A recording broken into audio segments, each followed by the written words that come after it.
Amin, puji Tuhan. Mari kita buka kitab kita saudara di dalam Ibrani 11 ayat yang ke-8. Hari ini kita akan mempertajam lagi tentang konsep iman dalam hidup kita. Bagaimana kita bisa disebut sebagai orang yang beriman. Seperti doa saya tadi saudara, ketika kita menjadi orang yang beriman, bukan hanya sekedar kita mengucapkan aku percaya kepadamu Tuhan, tetapi sesungguhnya ketika kita menjadi orang yang beriman, maka kita berserah terhadap rencananya Tuhan. Amin. Orang yang hanya berkata percaya tapi tidak menyerahkan hidupnya kepada Tuhan, maka dia bukan disebut orang yang beriman. Tetapi hari ini kalau kita masih mengutamakan yang menjadi rencana kita menjadi orang yang hanya cari aman. Haleluya. Saya senang sekali saudara, ada suatu cerita tentang seorang anak akrobatik yang waktu itu dia dipanggil oleh ayahnya. Sudah tahu ceritanya saudara? Haleluya. Ketika itu ada seorang akrobatik, seorang pemain sirkus, dia dengan tali yang di ujung gedung yang satu dengan di gedung yang lain. Maka dia mulai berjalan sendiri saudara, dan dia mulai berjalan sendiri dan bolak-balik dia berjalan dan semua orang bertepuk tangan saudara. Dan ketika sang bapak ini berkata, adakah di antara saudara yang bertepuk tangan, yang tadi mengatakan saya hebat, saya punya kekuatan yang luar biasa, mau saya panggul untuk aku menyeberangi sampai ke gedung sebelah.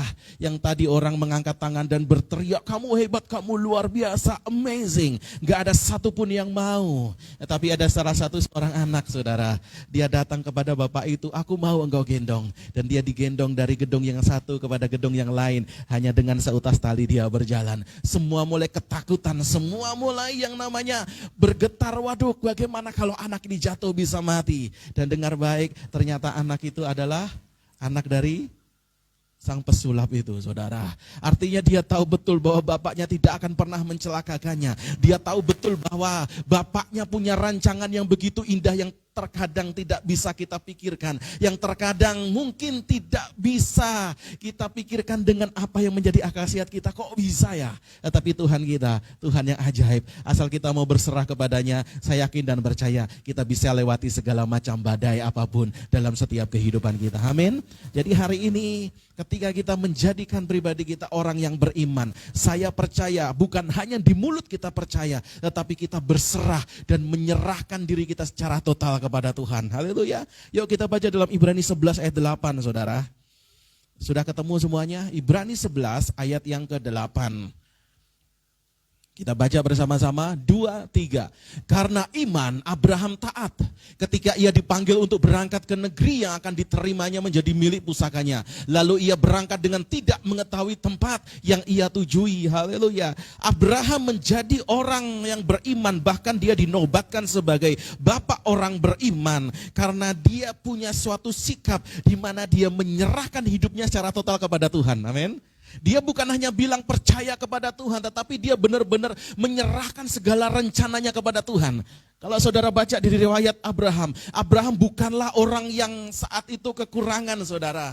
Dia berasal dari keluarga yang mampu, tapi dengar baik, dalam segala kekayaannya, dia mau meninggalkan harta benda dari bapaknya. Dan dia pergi untuk menyembah Tuhan. Dia pergi ke tempat di mana Tuhan akan tetapkan untuk dia menetap bersama dengan anak cucunya. Amin. Haleluya. Jadi hari ini saudara kita belajar, ada 3 unsur iman yang harus kita lewati. Ada 3 unsur iman yang harus kita miliki supaya benar-benar kita menjadi orang yang beriman. Seperti Abraham yang beriman, dia menyerahkan hidupnya kepada Tuhan dan dia menjadikan dirinya sebagai bapak orang beriman karena banyak orang terinspirasi kepadanya. Haleluya.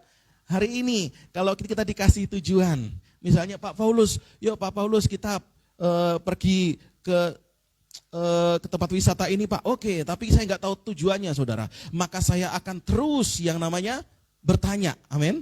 Saya akan terus yang namanya bertanya, di mana tempat ini, di mana tempat ini. Paling tidak saya pakai Google Maps supaya bisa sampai ke sana. Artinya saya perlu tuntunan Tuhan, amin. Hari ini ketika kita mau beriman, maka kita harus menjadi orang yang mau dituntun Tuhan, haleluya. Tapi hari ini kita hanya menjadikan, saudara, Tuhan itu hanya sebagai tontonan, bukan tuntunan dalam hidup kita. Kita hanya melihat Tuhan itu besar, Tuhan itu luar biasa. Wow, Tuhan kita dahsyat, punya keajaiban untuk menolong. Wow, Tuhan kita punya mujizat yang dahsyat. Dia punya perkara yang ajaib untuk menolong kita. Wow, berkat-berkatnya melimpah dan kita menonton bagaimana kedahsyatan Tuhan. Tapi kita enggak mau dituntun bersama dengan dia. Ketika kita mau berjalan sama dia, enggak, aku menyerah Pak Pendeta. Haleluya. Banyak masalah yang terjadi, enggak mungkin aku bisa mengikut Tuhan. Sudah cukup aku menderita Pak Pendeta. Ngikut Tuhan lagi rasanya kok tambah menderita. Dengar baik hari ini, ketika kita bersama dengan Tuhan, ada sukacita yang luar biasa. Tuhan taruh dalam setiap kehidupan kita. Orang yang mengerti ini saudara, jiwa misinya pasti bergelora, amin. Walaupun kita kekurangan tapi Tuhan mengadakan. Betul ya Bu Lydia ya. Enggak ada yang mustahil bagi Tuhan. Asal hari ini kita mau menyerahkan hidup kita kepada Tuhan, enggak. Hari ini kalau hanya terserang oleh perkataan saja kita sudah mulai down. Haleluya. Hari ini kalau oleh karena tekanan, oleh karena gosip, oleh karena fitnahan, kita menjadi orang yang berkurang kualitas kita untuk melayani Tuhan. Waduh saudara, kita akan menjadi orang yang bukan beriman tapi hanya cuma cari aman. Di mana gereja yang aman ya, yang gak ada sengketa, yang gak ada, waduh. Gak ada saudara gereja yang sempurna. Semuanya, amin. Semuanya saya pastikan. Belum ada yang sempurna sampai hari ini. Tapi bagaimana kita mau menjadikan diri kita untuk sempurna di hadapan Tuhan. Haleluya. Haleluya. Kita fokus kepada Tuhan. Dan ketika kita fokus kepada Tuhan. Dan kita tidak akan pernah mempedulikan apa yang terjadi dalam setiap kehidupan kita. Kita akan terus berjalan maju. Walaupun banyak masalah yang terjadi. Ketika kita menjadi orang yang fokus. Maka kita gak memikirkan masalah itu. Masalah itu sepertinya wow Tuhan dahsyat. Kok sepertinya Tuhan sudah mengambil alih bagian masalah yang seharusnya enggak kuat kita tanggung. Amin. Haleluya. Banyak hari ini hamba-hamba Tuhan mulai tidak lagi itu melayani Tuhan karena apa? Beban keluarga begitu berat, beban ekonomi begitu berat. Dan untuk melayani Tuhan dia harus menyiapkan, menyediakan waktu. Banyak orang yang gagal saudara. Tapi hari ini dengar baik, ketika kita menyerahkan diri kepada Tuhan, dengar baik, kita akan menjadi pribadi yang akan berkolaborasi dengan Tuhan. Dia pikir kalau dia bekerja sendirian. Dia lupa kalau ada tangan Tuhan yang bekerja bersama dengan dia. Amin. Haleluya. Jadi hari ini yuk menjadi pribadi yang tidak pernah takut mengalami apapun. Aku beriman kepadamu Tuhan dan aku percaya bersama dengan Engkau aku cakap lakukan segala perkara. Amin. Yang pertama saudara, unsur iman yang pertama itu adalah kita harus yang namanya melibatkan Tuhan. Amin. Unsur iman yang pertama itu harus melibatkan Tuhan. Kata iman di sini ditulis dengan kata pisteuo. Pistos.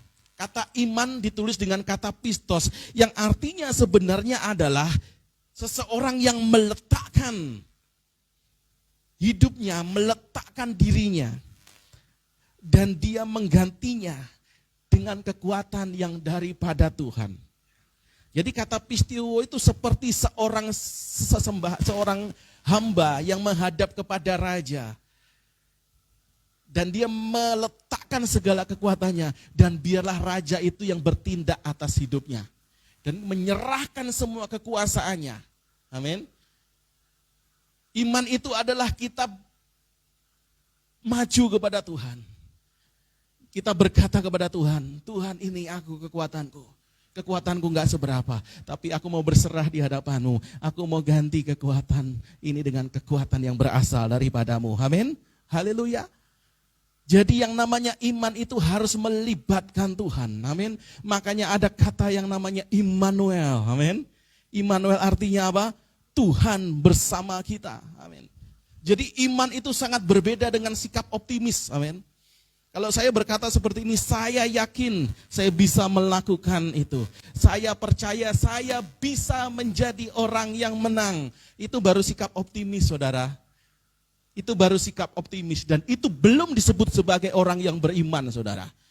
Orang yang beriman itu bagaimana, saudara? Orang yang beriman itu kalau kita berbicara seperti ini, bersama dengan Tuhan saya yakin aku cakap lakukan segala percaya. Dengan Tuhan di pihakku, aku yakin dan percaya aku bisa alami kemenangan. Amin. Bedanya mana, saudara?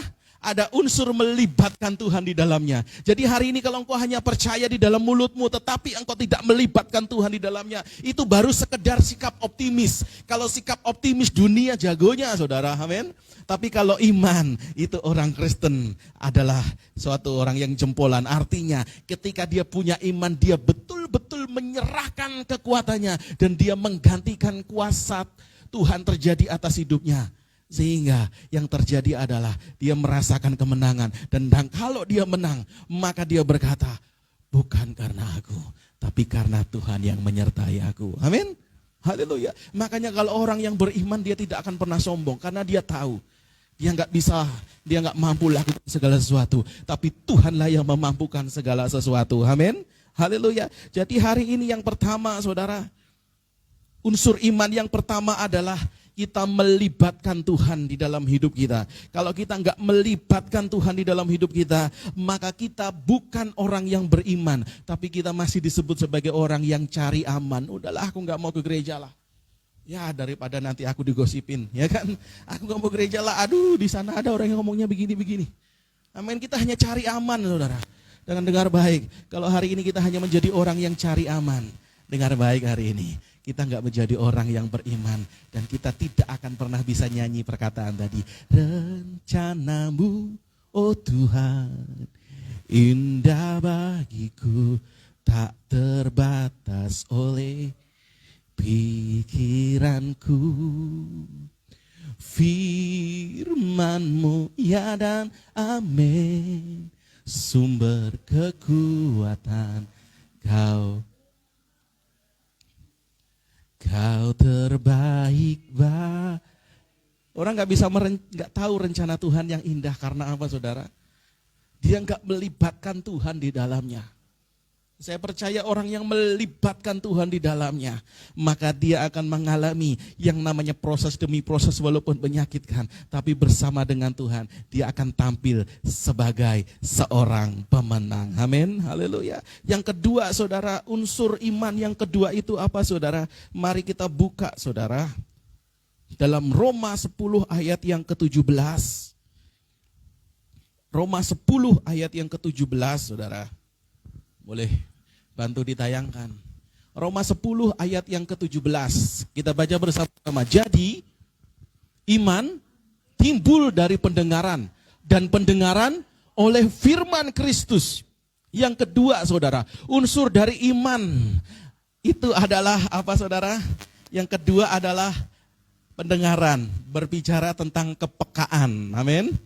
Unsur iman yang kedua adalah kepekaan. Kalau hari ini kita enggak melatih kepekaan kita, maka kita bukan disebut orang yang beriman, tapi kita hanya menjadi orang yang cari aman. Amin.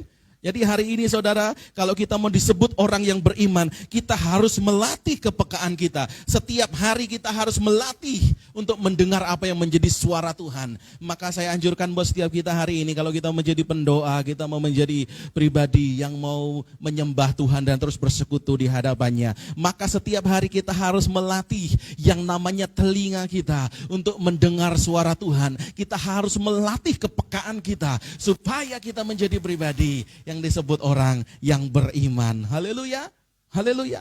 Kita harus menjadi orang yang peka saudara. Karena orang yang peka, dia akan menuju kepada rancangan Tuhan yang ajaib. Amin, haleluya. Ini kisah nyata saudara. Ada seorang ibu-ibu, saat itu dia nggak bisa berpikir lagi bagaimana caranya. Susu anak habis,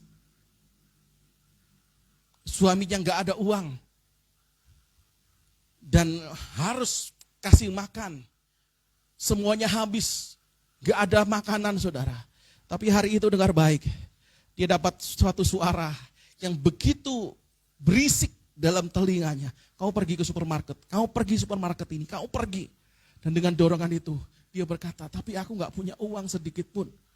Nanti kalau aku dikira mencuri bagaimana? Pokoknya kamu ambil. Akhirnya dia turuti suara itu saudara.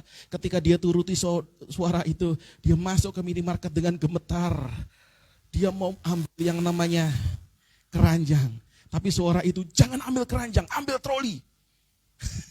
Suara itu bergerak itu. Akhirnya dia ambil troli yang besar saudara. Ambil secukupnya untuk kebutuhanmu. Ambil susu buat anakmu. Ini suara ini, apakah suara siapa ini yang buat saya menjadi seorang pencuri atau apa, saudara? Dan ibu ini hanya menurut, saudara. Dia hanya menurut. Dia ambil semua sampai itu menggunung, saudara. Tapi dengan gemetar ketika dia sudah mulai masuk dalam antrian yang namanya kasir, saudara. Dia mulai antri. Pas sampai di depan dia, saudara. Sampai dia di kasir, dia bingung. Aduh, aku mau lari saja. Aku gak ada uang. Tapi ketika kasir membuka lagi untuk customer berikutnya, yaitu dia, saudara. Ada suara jreng, jam 12 siang, saudara. Jam 12 siang, Bapak Ibu dengar baik, ada berita luar biasa hari ini. Supermarket kita sudah berulang tahun yang ke-10 dan hari ini Bapak Ibu yang berada di kasir, semua belanjaan Bapak Ibu digratiskan saat itu. Dengar baik, saudara. Dan ibu ini lemas dan dia terkulai dan dia sadar itu adalah suara Tuhan. Amin. Haleluya. Dan dia pulang dengan bersukacita dan dia tahu inilah kalau orang yang beriman, dia punya kepekaan, dia dituntun kepada rencana Tuhan yang di luar logika dan dia dituntun Tuhan menjadi orang yang bisa punya yang namanya mengalami rencana Tuhan yang dahsyat dan ajaib. Amin. Hari ini kalau kita mau menjadi orang yang beriman, yuk latih kepekaan kita. Telinga dalam bahasa Ibraninya itu disebut dengan ozen, saudara. Ozen ini dalam bahasa Ibraninya, dalam bahasa Inggrisnya disebut the receiver of divine revelation. Artinya adalah penangkap dari pewahyuan ilahi. Amin. Jadi hari ini kalau kita menyedengkan telinga kita, membuat telinga kita untuk peka terhadap sesuatu, maka kita sedang melatih telinga kita sebagai alat penangkap dari pewahyuan Tuhan. Amin. Makanya hari ini yuk dengar baik hari ini. Kita jaga telinga kita, supaya telinga kita enggak mendengar berita bohong, amin. Jaga telinga kita supaya enggak hanya dengar gosip, amin. Jaga telinga kita supaya enggak ngedon ketika terima fitnahan, amin. Jaga telinga kita supaya enggak ngedon ketika terima cemoohan, amin. Tapi mari kita isi telinga kita dengan berita kebenaran yang daripada firman Tuhan. Ketika kita isi dengan itu semua, maka sedikit masalah pun yang terjadi, kita kuat di hadapan Tuhan. Karena kita lebih percaya dengan apa yang Tuhan beritakan daripada orang yang beritakan. Amin. Haleluya. Firman Tuhan katakan, aku mau hidup hanya oleh perkataanmu Tuhan, bukan perkataan manusia. Amin. Haleluya. Jadi hari ini yuk kita sendengkan telinga kita kepada Tuhan. Adalah salah satu ilustrasi yang sangat memberkati saya, saudara. Tentunya Bapak Ibu sudah tahu, saudara. Ada seorang bapak dan anak. Pada saat itu dia sedang membawa keledai yang masih remaja. Keledai yang masih ukuran dia belum begitu tua, saudara, belum begitu dewasa. Dan dia membawa keledai itu sambil dituntun, saudara. Ketika sampai di desa pertama, maka ada orang bilang begini, aduh bapak sama anak ini gimana ya? Masa ada keledai itu kan alat tunggangan, kok enggak dipakai? Akhirnya bapak sama anak ini, waduh nak, kita salah nak. Terus gimana pak? Ya udah kalau begitu kamu aja nak yang naik. Akhirnya anaknya naik ke keledai, bapaknya jalan. Sampai di desa kedua, saudara, orang ngomong lagi, waduh itu anak kurang ajar. Bapaknya disuruh jalan, dia enak-enakan naik keledai. Amin. Akhirnya bapak bilang, aduh nak, kita salah nak ini nak. Udahlah nak, kita tukeran lagi. Bapak yang naik keledai, kamu yang jalan. Haleluya. Akhirnya berjalanlah anak ini dan bapaknya naik keledai. Di desa ketiga, saudara, orang mulai cerita lagi. Aduh itu bapak gak tahu diri. Masa anaknya disuruh jalan kaki sedangkan dia enak-enakan naik keledai. Lalu dia bilang, aduh nak kita salah lagi. Gimana ya nak? Aduh pak saya gak tahu pak. Terus bagaimana? Ya udah daripada pusing dengan orang-orang, kita angkat saja keledai, kita panggul saja keledainya. Sudah gak ada orang lagi yang bakal tanya-tanya lagi. Amin. Kadang kalau kita ngikutin yang namanya omongan orang, saudara, kita nggak akan pernah yang namanya bisa benar. Yang ada kita salah melulu, amin. Tapi hari ini yuk Kalau kita menjadi orang yang memperhatikan telinganya, memperhatikan kebenaran firman Tuhan dan menjaga telinga kita hanya mau mendengar apa yang Tuhan Kristus mau. Kita menjadi orang yang tidak akan pernah bisa terombang-ambingkan. Amin. Peduli amat dengan omongan orang. Yang aku mempedulikan bagaimana Kristus yang berbicara atas hidupku. Karena itu makanan yang terbaik. Amin. Jadi hari ini kalau kita membiarkan perkataan orang menyakiti kita dengar baik, kita menjadi orang yang rugi. Amin. Kalau hari ini kita membiarkan telinga kita hanya mendapatkan berita-berita yang tidak baik, saya mau katakan kita menjadi orang yang rugi. Tapi kita menjadi orang yang tidak akan pernah rugi ketika kita menjaga telinga kita, kepekaan kita untuk mendengar Dia Sang Gembala yang ajaib. Dan aku mau menyendengkan telingaku hanya kepadamu Tuhan. Dan aku rindu aku bisa mendengar yang namanya getaran nadimu. Aku bisa mendengar detak jantungmu. Disitulah aku bisa merasakan apa yang Engkau mau. Amin. Hari ini orang gagal untuk melayani perasaan Tuhan karena dia tidak melatih kepekaan. Amin. Hari ini banyak orang gagal untuk melayani perasaan Tuhan karena dia menjadi pribadi yang tidak mau menempelkan telinganya kepada dadanya Yesus. Amin. Haleluya. Hari ini yuk, kalau kita mau menjadi pribadi yang mau peka dan mau melayani Tuhan dan tidak mau meleset melayani Tuhan, maka kita menjadi pribadi yang menyendengkan telinga kita di hatinya Tuhan. Amin. Kalau kita menyendengkan telinga kita di hati Tuhan, maka kita akan mendengar detak jantungnya. Kita akan merasakan iramanya, sehingga iramanya itu akan menjadi gairah dalam setiap kehidupan kita. Amin. Haleluya. Suatu ketika anak saya, saudara, si Davian, dia bukan kasih telinganya di dada saya, saudara, tapi di bawah, di perut, saudara. Dan rasanya itu saudara. Haleluya. Pak, suaranya kok seperti aliran air gitu loh. Suaranya kok kerocok begini gitu kan. Artinya apa, saudara? Hari ini kalau kita dekat sama Tuhan dan kita mendengarkan apa yang menjadi isi hati Tuhan, kita bisa mendengar apa yang enggak orang lain dengar. Amin. Haleluya. Kalau hari ini kita nempel sama Tuhan, apa yang kita dengar hari ini, dengar baik. Yang orang lain gak dengar, kita bisa dengar. Amin. Haleluya. Yang bisa dengar isi perut saya itu anak saya yang nempel telinganya di sini, saudara. Amin. Orang lain gak bisa dengar. Amin. Padahal di sini ada dangdutan, ada keroncongan, ada Java Jive, ada haleluya. Di sini sedang bikin konser gitu kan. Orang lain gak dengar. Tapi orang yang menempelkan telinganya, dia pasti dengar. Amin. Hari ini dengar baik, engkau menjadi orang yang spesial. Ketika engkau menjadi orang yang menyendengkan telingamu di hati Tuhan. Haleluya. Makanya dengar baik hari ini. Percayalah dengan apa yang menjadi perkataan firman Tuhan. Karena itu yang membawa engkau sampai ke tujuan yang kekal. Amin. Ada yang pernah nonton film Knowing, saudara? Film Knowing, tahun 2007.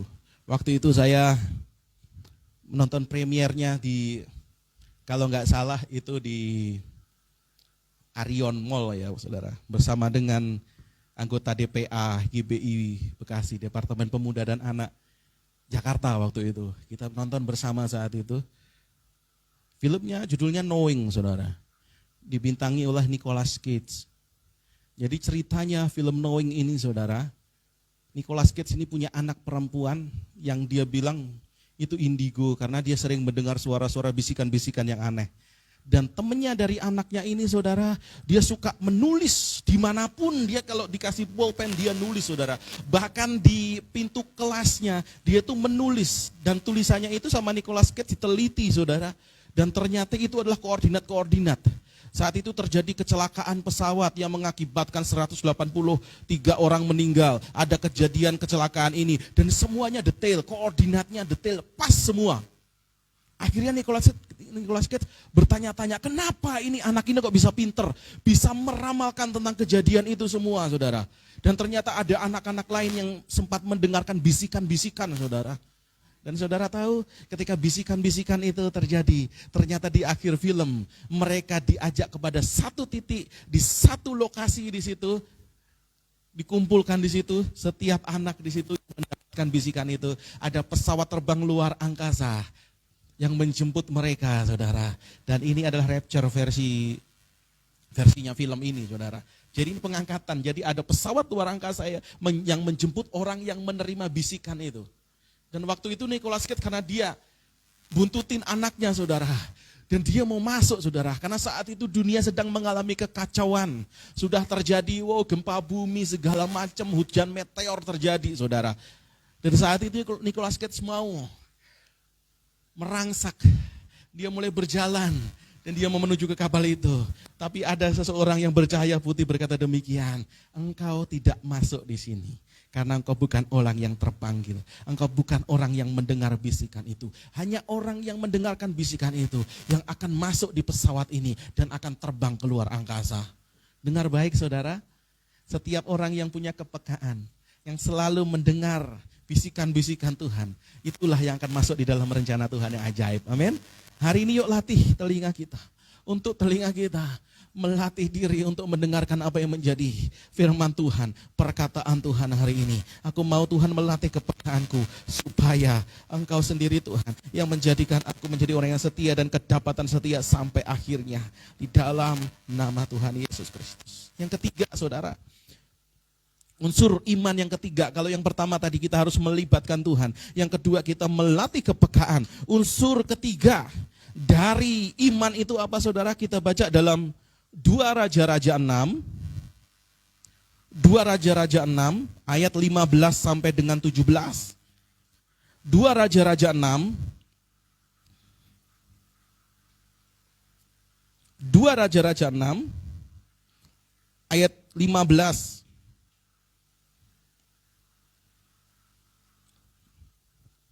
sampai dengan 17. Sudah ketemu? 2 Raja-Raja 6 ayat 15 sampai dengan 17.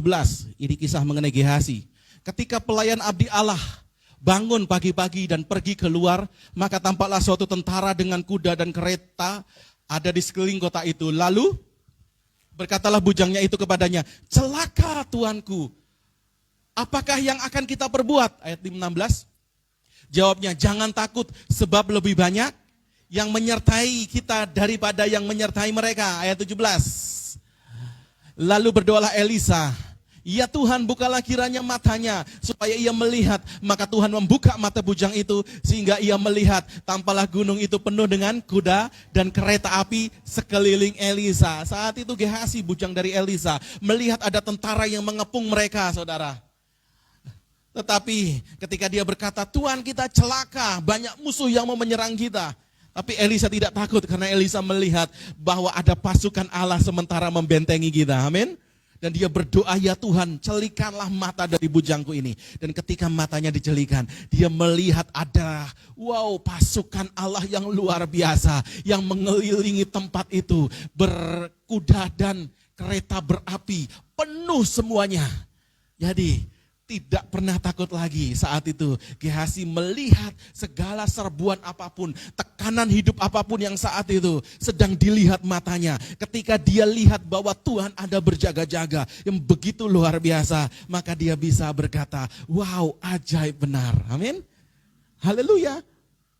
Unsur ketiga dari iman adalah ketika mata kita dicelikkan, ada vision di situ. Kita melihat bagaimana rencana Tuhan terjadi atas kehidupan kita. Amin.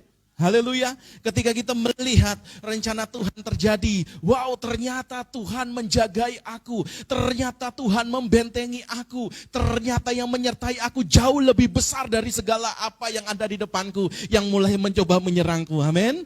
Kalau orang punya vision ini, kalau orang punya yang namanya pewahyuan ini, maka dia tidak akan pernah takut dan gemetar akan apapun yang terjadi di depannya. Dia akan berkata, walaupun ada Goliat di depannya, Tuhanku jauh lebih besar dari segala masalahku. Dan kita dengan gagah perkasa, kita tetap akan maju untuk melawan segala masalah yang ada. Dan kita akan timbul menjadi seorang yang pemenang. Haleluya. Hari ini kenapa kita menjadi orang yang kalah, saudara? Karena mata kita belum tercelikkan, amin. Kita belum punya visi yang melihat bahwa sementara Tuhan bekerja dalam setiap kehidupan kita. Amin. Haleluya. Jadi hari ini saudara, yang ketiga, kalau kita mau menjadi orang yang beriman, maka yang ketiga adalah unsur iman yang ketiga itu adalah apa saudara? adalah ketika kita punya pewahyuan, ketika kita punya mata yang melihat bagaimana tangan Tuhan bekerja dalam setiap kehidupan kita. Amin, haleluya, haleluya. Satu ayat lagi saudara kita baca saudara dalam haleluya. Amin. Hari ini kita berbicara mengenai unsur iman saudara. Haleluya. Unsur iman yang pertama, maka kita harus menjadi orang yang melibatkan Tuhan. Dan unsur iman yang kedua, maka kita harus melatih kepekaan kita. Haleluya. Dan yang ketiga, kita menjadi orang yang melatih mata kita supaya terima pewahyuan daripada Tuhan. Kita baca dalam Yesaya 46 saudara. Ayat yang keempat. Yesaya 46 ayat yang keempat.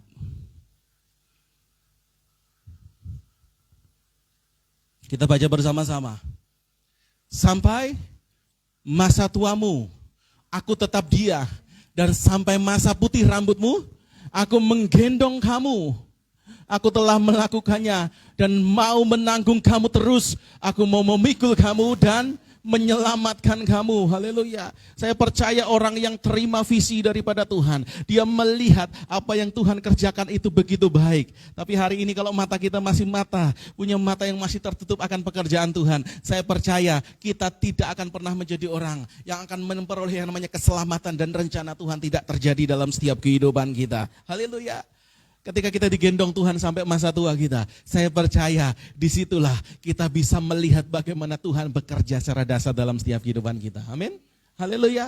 Ketika kita digendong Tuhan, ketika berjalan sudah gak mampu dengan kekuatan kita sudah gak mampu dan ternyata kita digendong. Amin. Kita digendong Tuhan. Makanya ada salah satu ilustrasi saudara yang luar biasa tentang footprint itu saudara.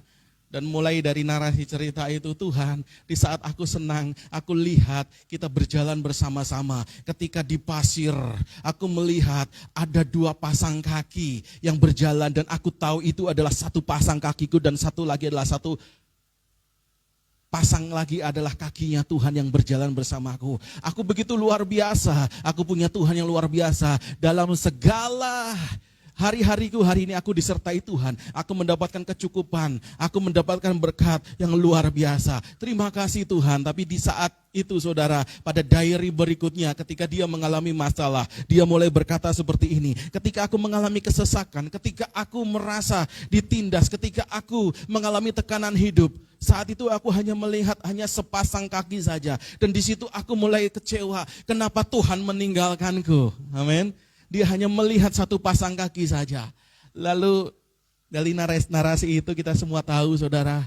Dan Tuhan mulai berbicara, hai anakku, engkau tahu sepasang kaki itu bukanlah kakimu, tetapi itu adalah kakiku yang sementara menggendong kamu. Karena engkau sudah tidak kuat lagi mampu berjalan. Hari ini dengar baik, aku Tuhan yang menggendong kamu, menanggung kamu terus. Dalam segala susahmu, aku tidak membiarkan engkau jatuh, tapi aku akan tetap menggendong kamu untuk sampai selama-lamanya. Dengar baik hari ini saudara, Tuhan tidak pernah meninggalkan kita. Dalam gendongannya, pasti kita bisa melihat rancangan Tuhan yang ajaib dalam setiap kehidupan kita. Amin. Waktu Davian, anak saya masih umur 5 tahun saudara, tingginya masih sepinggang saya lebih dikit gitu kan. Suatu ketika, saya kan punya kulkas itu tinggi hampir 1,5 meter lebih lah, tinggi. Suatu ketika kita taruh mainannya di atas saudara, jadi nyari-nyari, nggak ketemu mainan itu karena kita taruh di atas kulkas. Tapi suatu ketika saya bilang begini, sini nak, saya gendong. Ketika saya gendong saudara, kalau kita gendong anak itu gimana sih? Kakinya kan di sini ya, disilangin begini, dan kita begini. Otomatis kalau kita gendong anak, maka mata kita dengan matanya sejajar, amin. Artinya yang tadinya dia nggak bisa melihat apa yang di atas kulkas itu, tapi karena kita gendong, maka dia bisa melihat mainannya ada di situ. Mainanku di situ. Akhirnya dia bisa melihat sesuatu hal yang belum pernah dia lihat di atas kulkas. Saat itu ketika dia digendong, Dia melihat, oh di kulkas ada ini ya, ada ini segala macam. Dengar baik hari ini, ketika kita dalam gendongan Tuhan, kita bisa melihat apa yang sebelumnya tidak pernah kita lihat. Kita punya vision, kita punya penglihatan yang jauh lebih baik. Karena kita bisa melihat bagaimana Tuhan bekerja dalam setiap kehidupan kita. Hari ini jangan menggerutu, stop untuk kita berprasangka buruk kepada Tuhan. Kalau kita berpikir Tuhan meninggalkan kita, enggak. Dalam gendongannya kita bisa melihat bahwa Tuhan menyertai kita secara dahsyat dan luar biasa. Amin. Hari ini yuk kita katakan, Tuhan, aku mau beriman di hadapan-Mu. Aku mau punya iman yang sempurna di hadapan-Mu. Dengan aku mau melibatkan Tuhan. Dengan aku mau melatih kepekaan. Dan aku mau melatih pandanganku. Supaya aku punya pewahyuan, punya vision. Supaya aku menjadi pribadi yang sampai kepada tujuan-Mu. Amin. Haleluya. Mari kita tundukkan kepala saudara dan kita berdiri di hadapan Tuhan. Bapa yang ajaib, Bapa yang baik. Kami bersyukur karena Engkau, Tuhan, tidak pernah meninggalkan kami. Kau Tuhan yang luar biasa. Hari ini Engkau